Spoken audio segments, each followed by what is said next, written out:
Téged nem csalt meg soha, Peti? Engem soha. Ja, várjál. Amikor, még a legelején szerintem egyszer igen, de ezt soha nem vallotta be.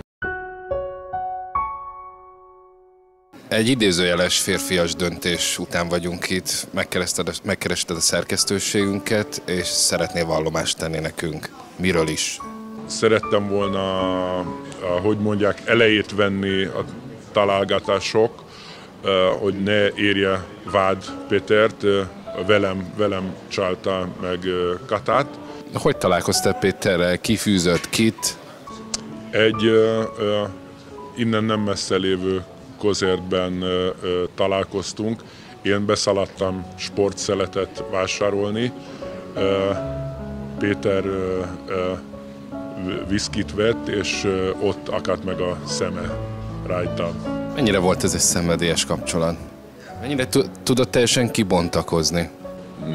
Nem tudott kibontakozni, rögtön ki is hűlt. Második, harmadik randevú után Péter már csak enni járt fel a szobába. Hozta magával a disznós sajtot, szalonna, vekni kenyer, és ült az ágy szélén, és szótlanul evett. Ez a kis, hát szabad így mondani, szerelmi feszkunk, ez az apartmán.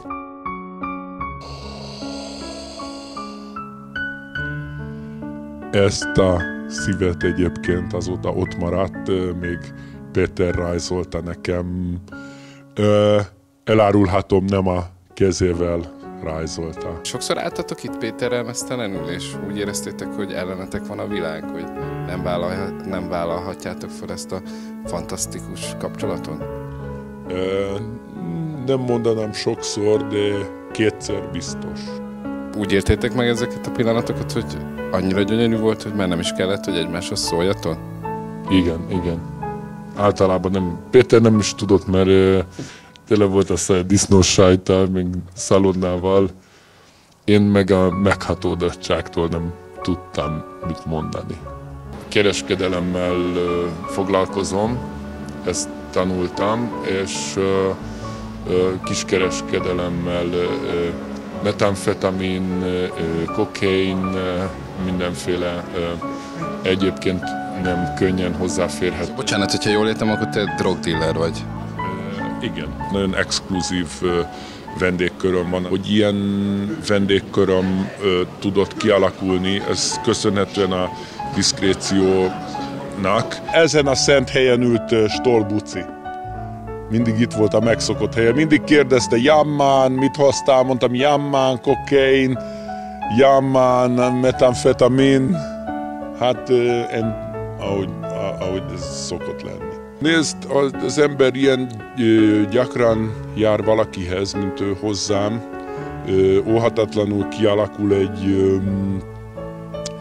nem barátinak nem mondanám, de mindig azért beszélgettünk. Én is kérdeztem, hogy vannak gyerekek, ők esetleg kérnek-e valamit, illetve ő is kérdezte, hogy hazadom-e a pénzt, hogy vannak az otthoniak. Szóval egy-két mondatot mindig beszélgettünk. Ha napjában többször jött, akkor napjában többször beszélgettünk, mert következő alkalomra mindig elfelejtette, hogy ezt délelőtt már megkérdezte. Léteznek-e olyan sikertörténetek ebben a műfajban, például Stolbucinál? Elképzelhető-e, hogy ma már teljesen tiszta?